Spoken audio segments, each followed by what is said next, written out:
All right, it appears we have all of our panelists, so we're going to get started. Thanks, Kathy. Good afternoon, everyone. My name is Stephen Scarrett Davis, and I serve as the Executive Director of the Maryland State Arts Council. Welcome. Two quick notes before we get started. To ensure an equitable process, we will be using a script to guide today's panel meetings. So there'll be a high-level informality in our presentation. It's all in the interest of equity. Also, please note that this meeting is being recorded. Panelists, I want to thank you for being here and for your service to the arts communities of Maryland. To begin, we will start with a reference shot of the features for Google Meet, the platform that we're using today. Please note the mute button, it's a microphone icon, and the video button, the camera icon, both located at the bottom center of your screen. Panelists, to avoid any background noise, we ask that you remain on mute during the meeting unless you are speaking. Additionally, we ask that all comments regarding applicants or applications are vocalized, and please refrain from using the chat feature today. Are there any questions about Google Meet? All right. Next, we'll go through some introductions. I'll start by introducing the MSAC team members and our roles during today's meeting. I've already introduced myself, and my role beyond today's introduction is monitoring the meeting. Also monitoring the process today is Maryland State Arts Counselor, Julie Madden. Chad Budabaugh, Senior Program Director, is serving as the staff discipline expert today. He has reviewed the applications you'll discuss. Kathy Teixeira, our grants director, will be serving as panel facilitator and recording final recommendations. Tammy Opal, grants management associate, will be our timekeeper and provide technical support throughout today's meeting. And Ryan Coons, our Folklife specialist, will also be assisting throughout the meeting today. Panelists, I'm now going to ask that you introduce yourselves by name and art form. Chad will say your name for your introduction, and please be sure to unmute yourself before speaking. Chad? Thanks, Stephen. Starting from the right on my screen, we'll invite Chris to introduce himself. Hello, everyone. My name is Chris Urquiaga. I am an urban Latin singer-songwriter and classically trained musician, and I'm a panelist today with MSAC. Very nice to be here. Thanks, Chris. Moving to Amelia. Hello, everyone. My name is Amelia De Silva. I'm a visual artist specializing in oil and watercolor. And I also work at Prince George's Community College as an educator. Hello, everyone. Thanks, Amelia. And third of three, Allison. Hi, everyone. I'm Allison Gulick, and I am a curator and arts administrator in Baltimore. Right now, I work at the Baltimore Jewelry Center.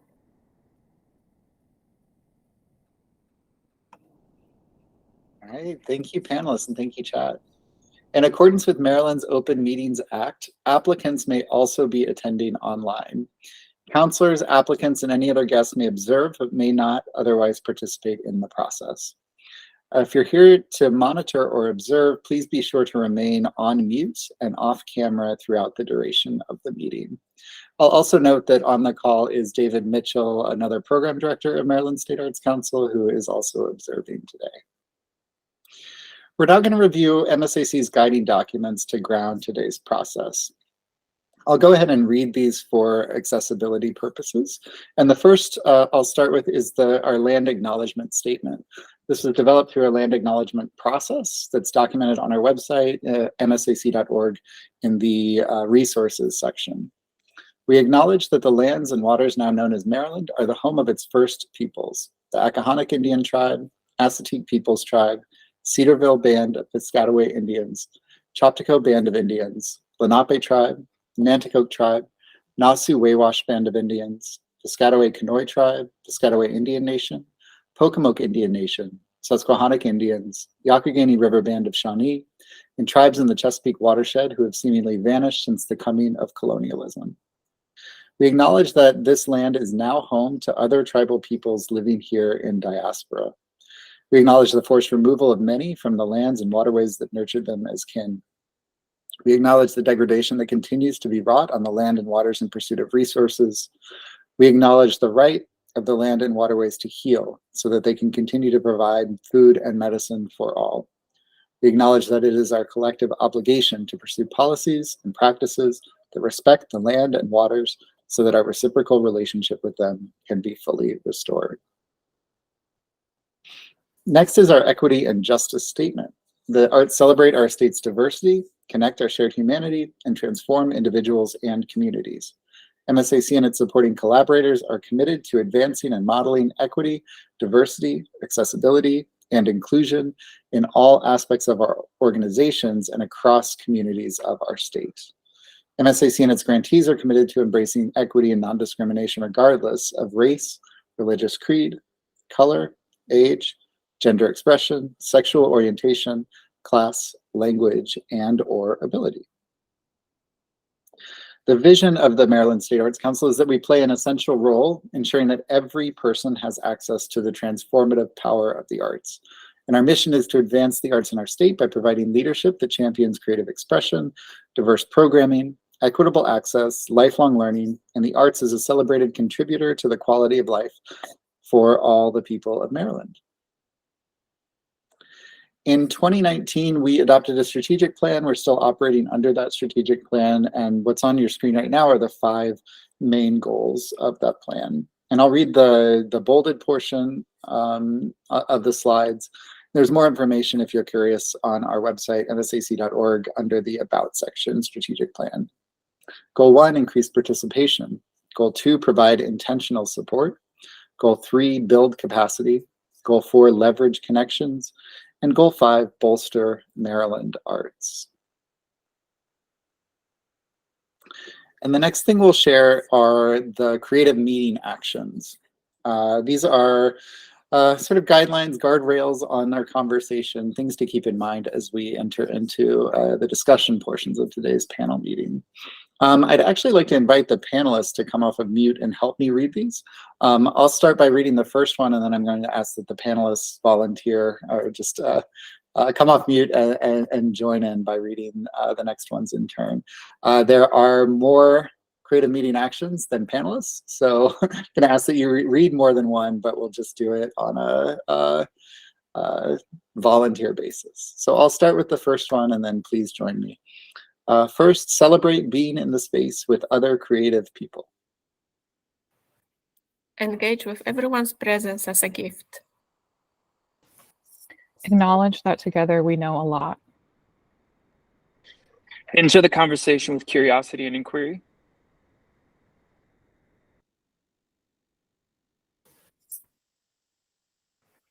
Share your idea and trust that it will be heard.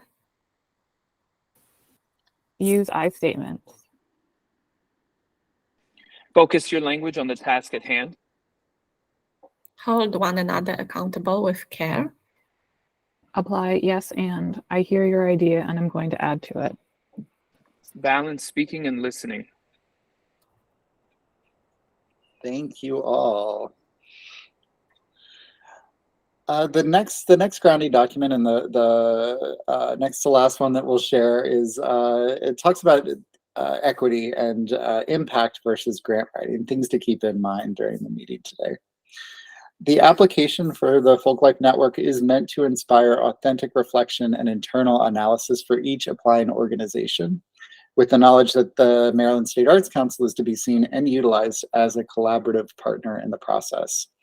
One aspect of this partnership is for us to guide panelists to see beyond the polish of grant writing that may be inequitably influenced by the privilege of resources, financial, educational, or otherwise, and instead to focus upon the impact of the applicant. And one final thing before we get going, we ask that panelists frame their responses today and in your feedback as recommendations. For example, a comment like, as you see on the PowerPoint, the programming description did not mention community connection, reframed as a recommendation would become, I would recommend that the planned traditional arts programming include descriptions of its benefit to local cultures of origin. what we do with this feedback, with these recommendations, is we pass them along to the applicants. And so all of this will become valuable to applicants when we provide that feedback. We're going to move forward with goals and other instructions shortly, but I want to pause before we do that and ask if there are any questions from the panelists about the role of the panelists at this point.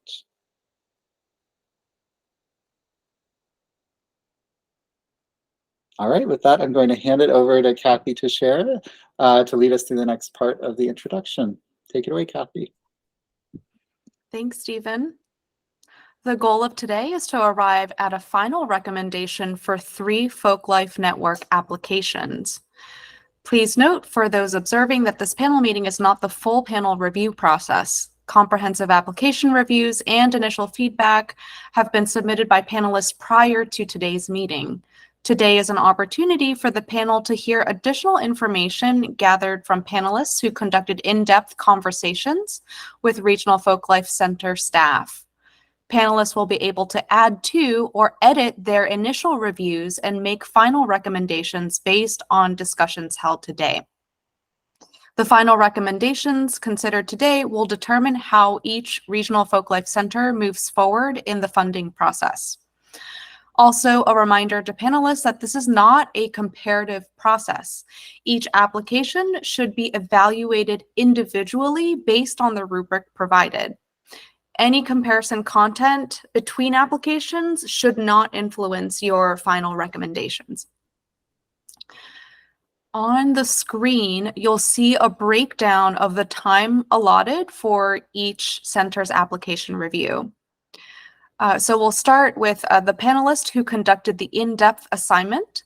They will speak first, and they'll have 3 minutes to summarize overall impressions and information gathered from the in-depth assignment, highlight strong and weak parts of the 3-year plan, and to summarize their recommendations.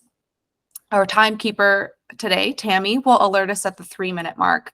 Then we will open it up for additional discussion with all panelists for 5 minutes, during which time the full panel may share additional information, ask questions of the panelists who conducted the in-depth assignment, or make additional recommendations. Tammy will again alert us at the 5-minute mark. Then I will ask staff discipline expert Chad to contribute any additional thoughts based on his analysis of the application. His contributions are intended to ensure that recommendations are in alignment with MSAC's commitment to equity, justice, and procedural transparency. To conclude his comments, Chad will call for a formal recommendation from the panel on whether to accept the 3-year plan as is or to request revisions. Then panelists will be provided 3 minutes to revise and complete their final comments in Smart Simple. If there are any thoughts or recommendations that come to mind after the discussion periods have ended that you hadn't had a chance to vocalize, you can include those in the comments field in Smart Simple. Do you have any questions about the panel meeting structure?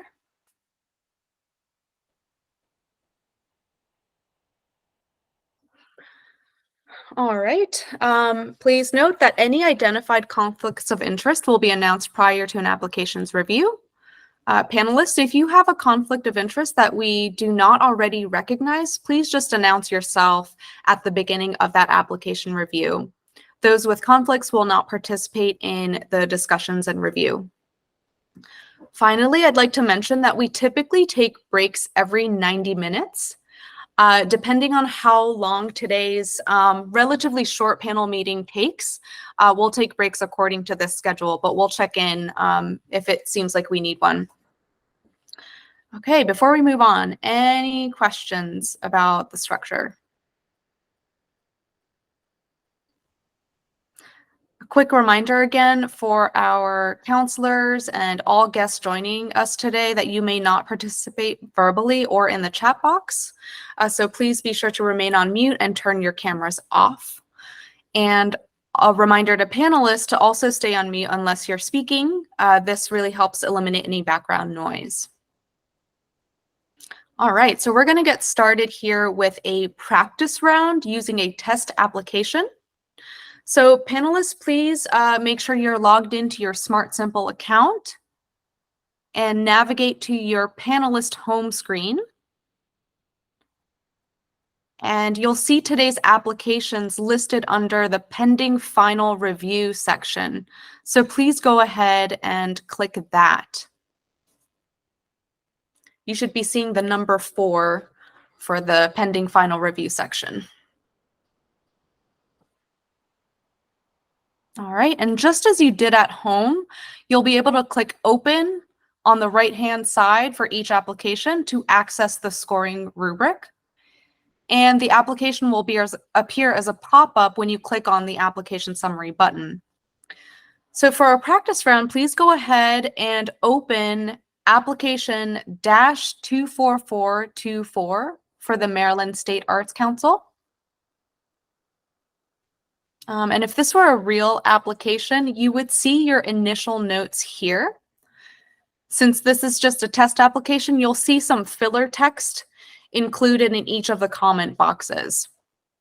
So for this practice round, we're going to walk through what the process would look like if this were a real review, and you'll hear the script that we'll be using for all the reviews today. Panelists, I just want to make sure you were able to open that application. All right, seeing some thumbs up. Thank you. All right, panelists, please open test application from Maryland State Arts Council -24424. The panelists that conducted the in-depth assignment will now have 3 minutes to share any information gathered. And this is where that panelist would have 3 minutes to speak and share any information that they gathered from their in-depth assignment. Then I will open it up to all. In the real review period, you would now have 5 minutes for discussion. And again, this period is to be used for sharing additional information, asking questions of the in-depth assignment, or making additional recommendations. And if the lead panelist had not completed their remarks and was cut off at the 3-minute mark, they would be able to complete their thoughts during this period. After the discussion period, I would turn to Chad as a staff discipline expert. Do you have any additional information to share? And this is where Chad would chime in with anything additional and conclude by calling for a verbal final recommendation from the panel to either accept the 3-year plan as is or request revisions. And then finally, I would say, based on the information gathered from the discussion, please take time now to revise your comments in Smart Simple in alignment with the rubric. When finished, click complete. So panelists, we'll actually take some time now for you to, for this test application, to revise some comments and then hit complete so that we can make sure everything's working properly. So please take a few moments now to, you can just tweak some of the text within the comment fields. And then just as you did at home, just please note that there are comment fields for all 3 tabs. And then once you've finished making edits, you can scroll down and click complete at the bottom of the screen. So we'll take some time to do that now.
Panelists, if you could start wrapping up and just make sure you click the complete button at the bottom, that would be great.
And the final recommendation is to accept the 3-year plan as is.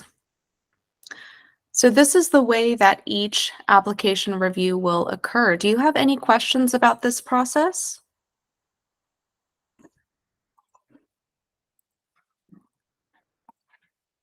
All right, if not, we are going to get started with our first review. So panelists, please make sure you're back on your panelist home screen and in the pending final review section. All right, we're gonna start with our first review. Please open application from Frostburg State University, Cultural Events Series. Application ID 2024-21773. The panelist that conducted the in-depth assignment, Amelia, will now have 3 minutes to share any information gathered.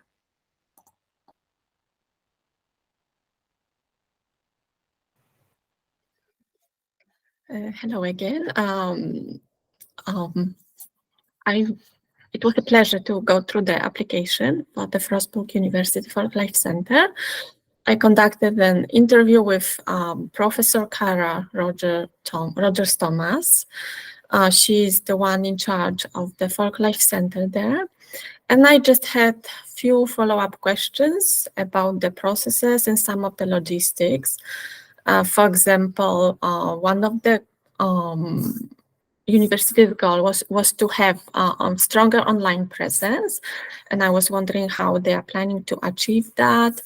And she indicated that they will put more work into the field work and sharing the documentation online.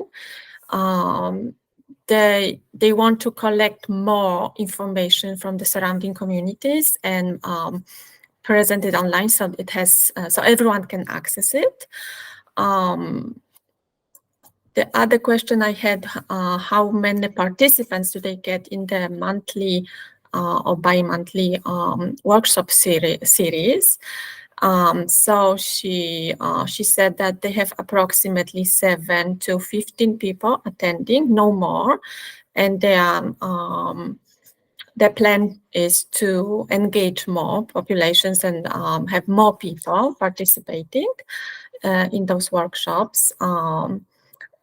They are also trying to get more exposure for the diverse populations of the students. It seems like the students at the university are very diverse, but the surrounding communities are not so much. So they are planning to organize events which will put those two populations together, the student body and the surrounding communities. So they are trying to utilize something called Gates House. It was a house which was purchased by Gates family, but right now they are trying to use it as the Black community gathering space. My other question was, how do artists sign up for the program? Because it was not clear in the application. So the professor herself, she has a roster of artists and she reaches out to them and she invites artists to participate in certain events and workshops. She wants to make sure that they have diverse roster and that the quality of the artwork is also on the high level. Thank you, Amelia. That is 3 minutes. Thank you. Panelists, you now have 5 minutes for additional discussion.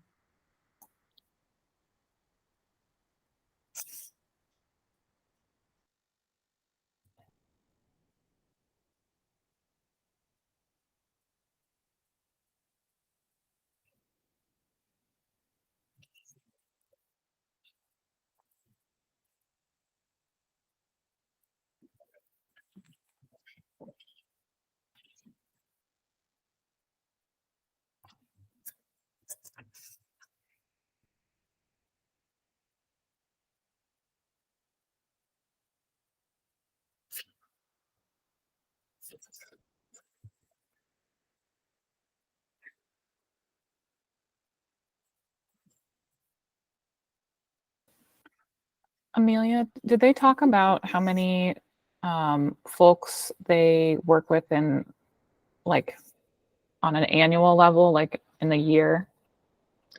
So they have a roster of, I believe, 150 artists and art organizations altogether. Yeah.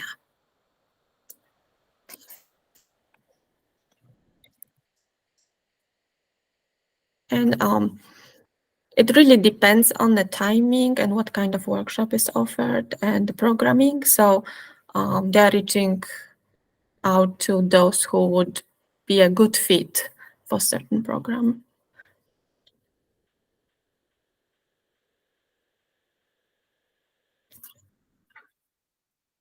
Any other questions?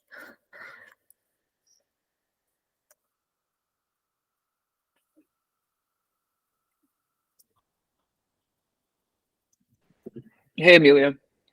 I was just wondering, in their 3-year plan, did they mention anything about working with student body, and students in the student body and student organizations on how they receive their feedback for their plan implementations? Was there anything about that in the 3-year plan? It was just an idea that I had, and I added it as a suggestion. Yes, they conducted some surveys, and they are working with the students to actually plan for the future. They actually ask students what they would like to see being organized in the area and how they could participate. So the conversation is there, and the students actively participate in that, because students themselves, they want to take part in the cultural life of the community. So they're trying to find a common ground and one language for both communities, the surrounding communities of the university and the university itself. Right.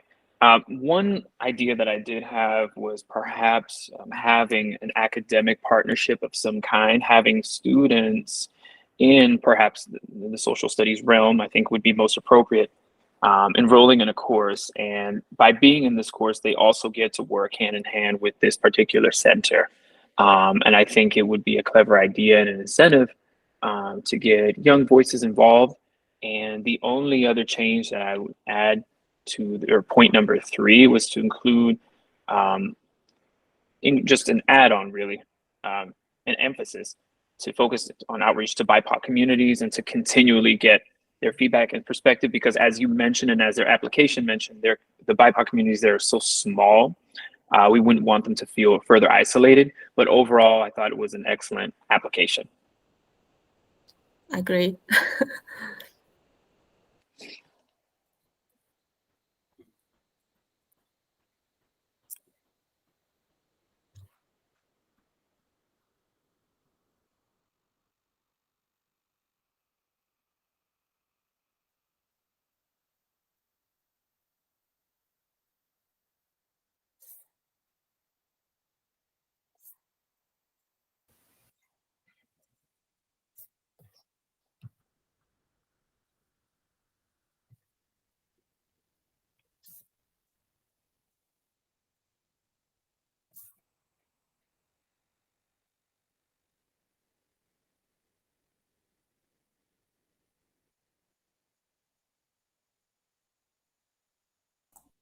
Panelists, any additional questions, thoughts, recommendations?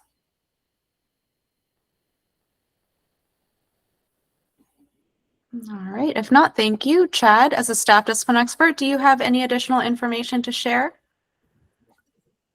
I do. Thanks, Kathy, and thanks as well to Amelia for a great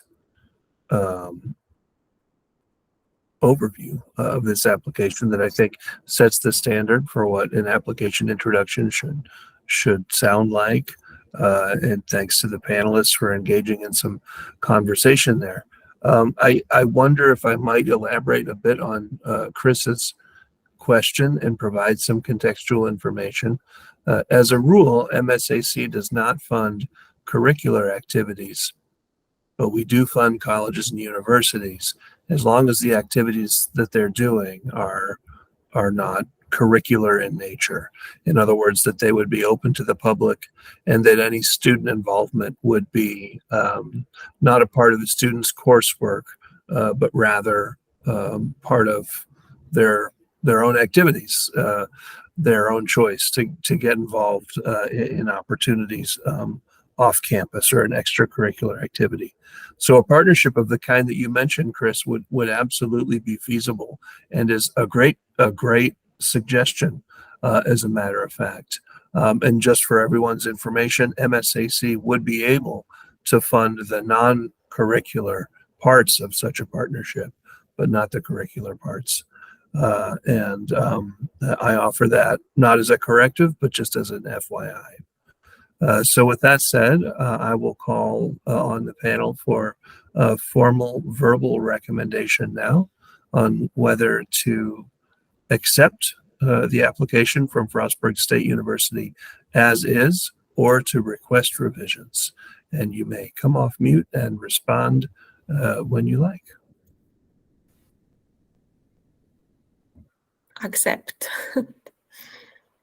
Accept as is. I accept.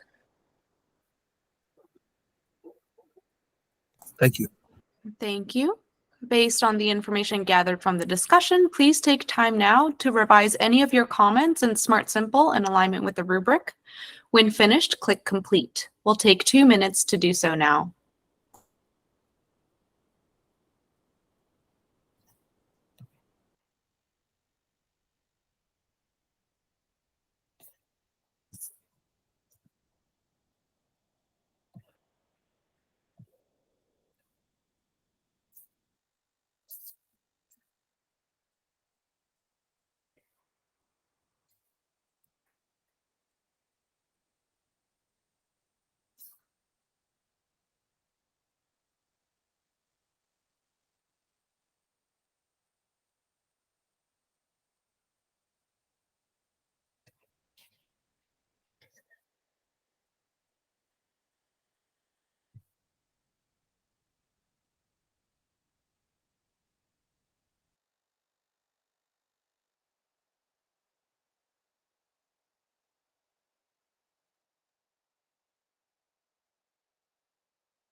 And the final recommendation is to accept 3-year plan as is.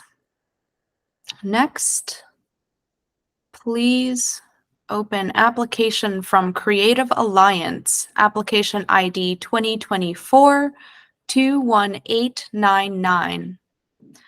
The panelists that conducted the in-depth assignment, Chris, will now have 3 minutes to share any information gathered. Hello. So everything that the grant writer wrote on this application was excellently written. It was eloquent, well-intentioned, and was a very multifaceted demonstration of what they do. And they were very clear that they covered many disciplines and art forms.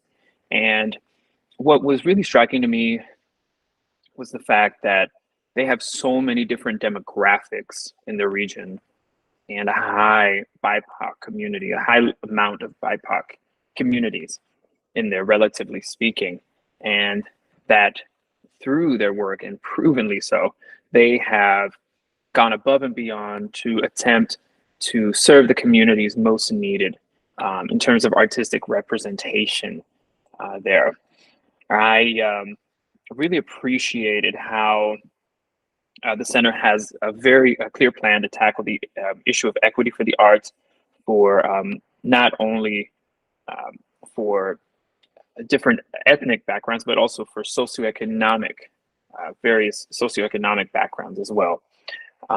Their center's mission is to have high-level art courses and high-level performances in the arts be made free of charge. and to be available to those who might not be able to afford to do so. And this is also implemented in their 3-year plan. They're very great at demonstrating not only a clear vision, but also very good sense of flexibility with their structure. They are looking, as of when I critique this application, they are looking for a director of learning and engagement. And even though they're not, they don't have someone for that yet, they do offer a lot of transparency, and they offer a very thoughtful and practical plan moving forward.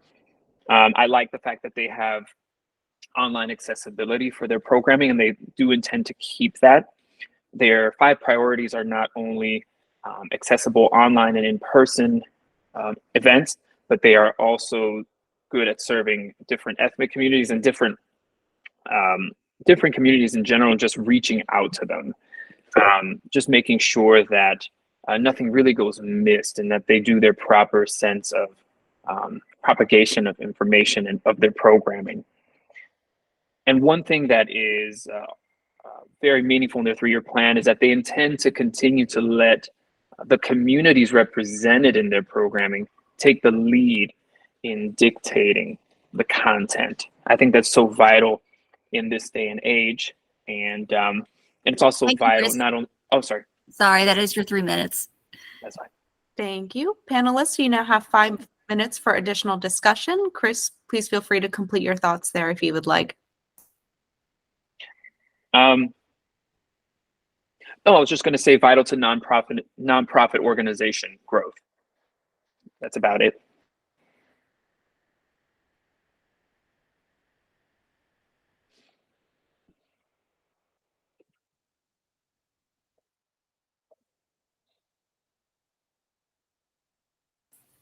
Chris, when you visited, did they happen to have like an example of like how they use their surveys or assessment tools?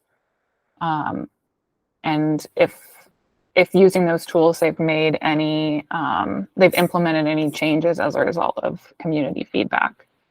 Yes, they have made quite a lot of changes over the past several years and months, due to not only their full-time staff working on the clock on this issue of equity in programming, but they also do a lot of work to get a lot of online and in-person feedback using the modern day tools, and then implementing it into their programs such as Artesanata, which is a public market, and they do their market research, and it's clear that they serve a pressing need because the business is thriving and has a lot of community engagement. And also Cielo as well, getting the direct feedback from those in that community in their region. So it is very apparent in my view, from what I see, that they are on the ground working, updating their methods of collecting information, and letting them dictate, the communities dictate. Thank you.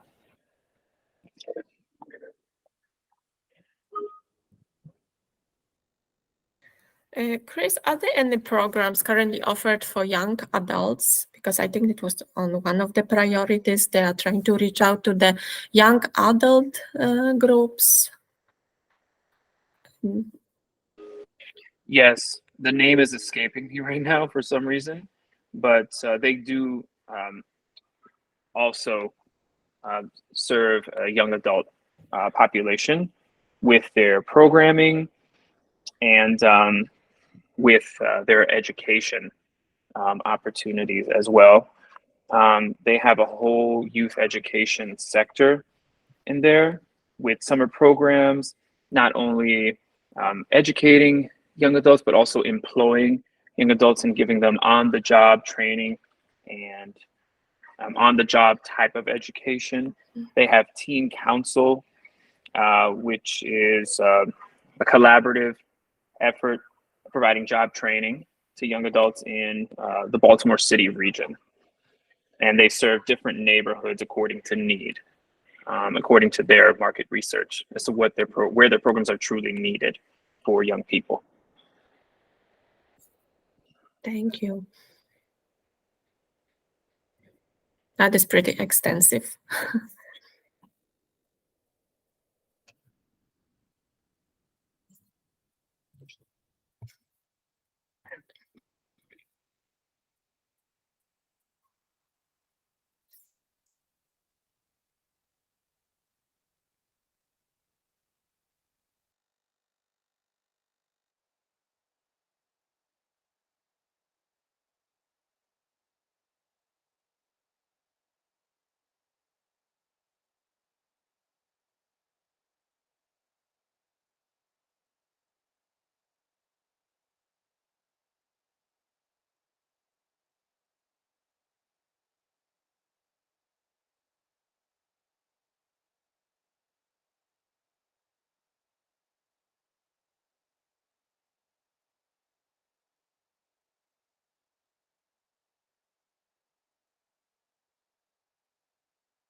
Panelists, any additional questions, thoughts, recommendations?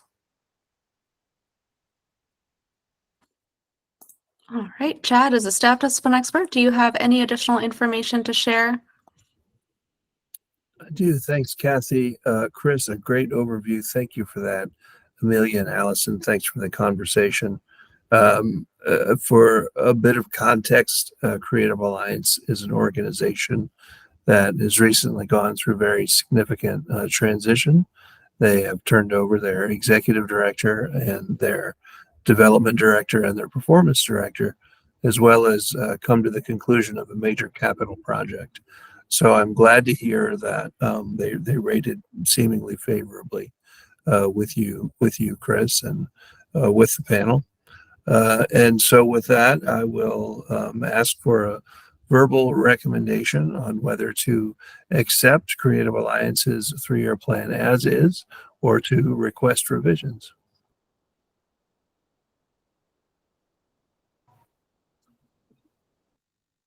I would accept.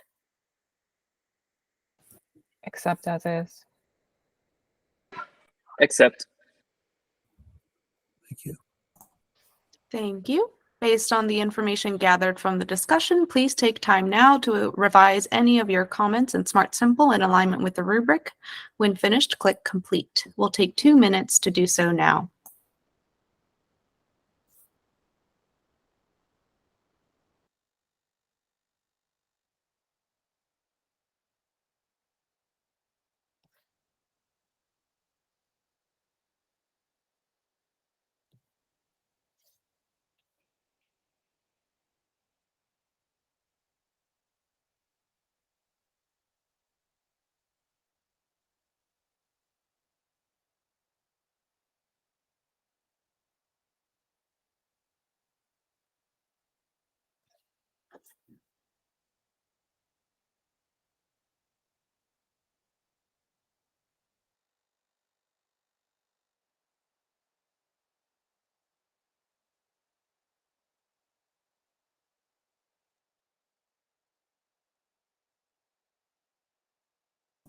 And the final recommendation is to accept the 3-year plan as is. Next, please open application from University of Maryland, Baltimore County, application ID 2024-22273.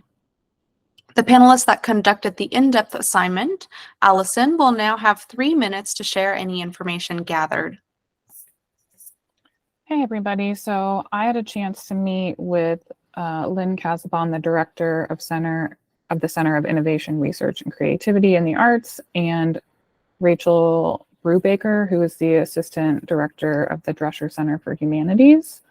And I think what struck me, we met at the library there at UMBC, and they had a really nice exhibition on, but what really struck me about their application was the number of Folklife related programs they have going on. So they have an artist in residence program that partners with an elementary school in Southeast Baltimore. They have the Maryland Traditions Archives. working with Baltimore's Lumbee population. They have an American Studies program that's working with the Arabers Preservation Society and in the communities of Poppleton, Hollands Market, and Lexington Market, where they produce zines and podcasts with students in the community. They also have some projects documenting foodways in Baltimore, including the Latino population in Southeast Baltimore and Mara Kitchen Collective. They also have a program called the Baltimore Field School and Baltimore Traces, which at the time I was there, they had an exhibition up on Ola Belle Reed, who's a Appalachian folk singer. And they've also created a documentary about her life. So I think like one of the big highlights I would take away was just like the sheer number of programs that UMBC is working on in connection to folk life. And then I think as far as like potential weaknesses is I felt like there could maybe be a way where like all these programs come together to share out what they've been working on, and potentially inviting other schools or other arts and community programs into that space, because I feel like there are a couple of like they've really built out some models for community engagement that are based on like ethical practices that I think would be great to share with other organizations. As far as the questions I had when I was there,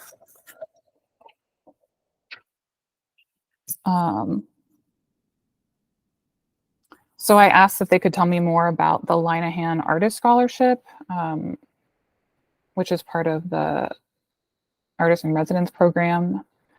So they offer full funding in either dance, theater, music, or visual arts. Thank you, Allison. That is 3 minutes. And Panelists, you now have 5 minutes for additional discussion. Allison, please feel free to complete your thought there. yeah.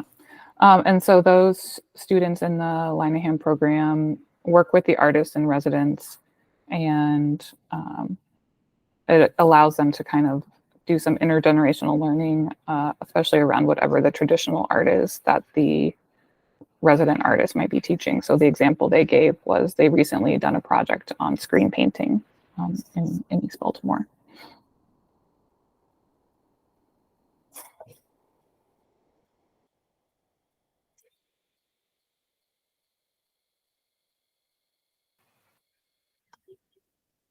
Alison, I had a question about the students' participation.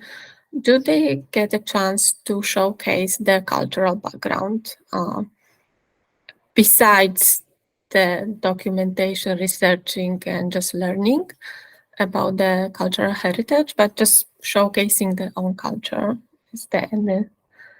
Do they get a chance? I think that probably I didn't ask specifically about that, but I do think that they mentioned with at least like the Baltimore Field School, where students are working in community with folks, that they are trying to kind of build out a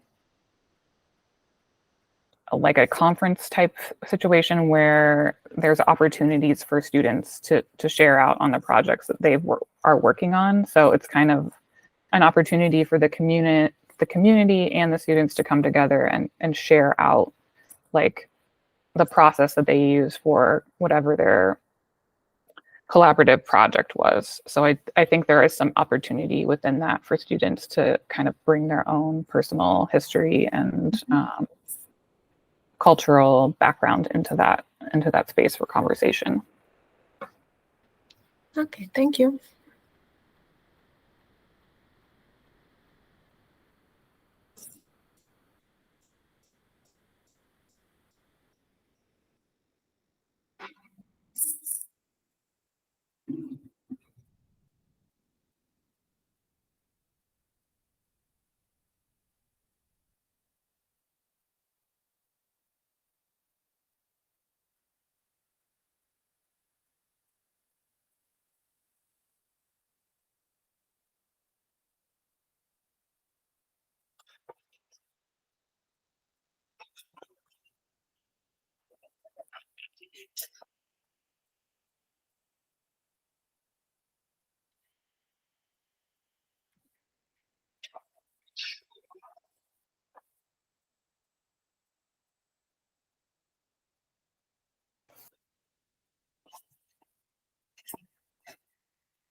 I think I just add, I had a recommendation for implementation. I noticed that needs were identified by the UMBC faculty and staff. And I think it would be also beneficial to include a wider community, UMBC community and surrounding communities in surveys, just to determine the needs. It's just a thought. Mm-hmm. I'm also in agreement with that statement. I do think that there is a greater need for the greater community to give their feedback, but also, like we were mentioning for Frostburg as well, I think the student or extracurricular organizations in UMBC, I think could have more of a say and could have more of this direct opportunity to participate in that discussion. I would like for the needs to be addressed a little bit more thoroughly. That's one of the feedback notes that I gave, but overall, good application. Yeah, I did ask if they could speak a little bit about how community feedback was solicited and incorporated into their plan. And they did say that they are working on having a more formalized convening of community, specifically of the community partners that they're already working with, where they would act as sort of like an advisory panel a little bit. But I agree that there's room for more like informal engagement with the students and community as well. Thank you, panelists. That's 5 minutes. Thank you. Chad, as a staff discipline expert, do you have any additional information to share? Well, I know I'm repeating myself, but that was a tremendous overview, Allison. And these panel conversations have been really great to listen to. I think that passing them forward to the applicants will provide some excellent feedback for them. So thank you for that. Allison did mention screen painting. I think it's probably likely that Chris and Amelia are familiar with what that is, but if not, it's a Baltimore City focused folk art where people paint their window screens. And it was a way of providing a little bit of privacy because you can't see in, but then from the inside you could see out back in the days before air conditioning. And now it's kind of a legacy folk art. We still have screen painting, even though we've also got central air. Anyway, just a point of clarity there. I'll now ask for the panel to provide a final recommendation on the 3-year plan from UMBC, whether to accept as is or request revisions. Accept.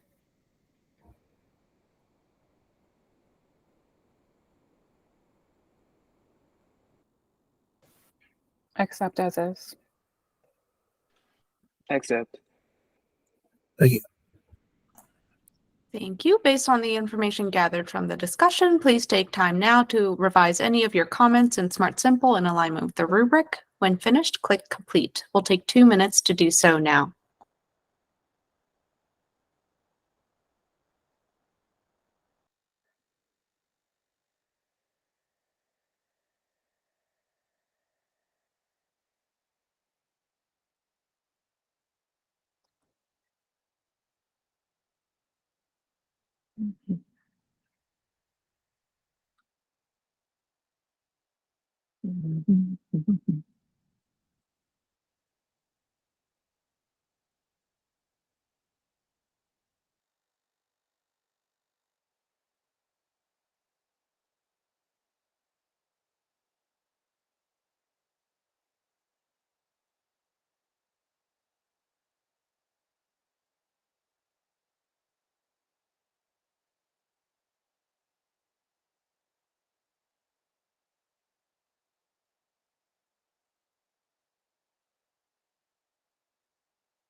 And the final recommendation to accept the 3-year plan as is.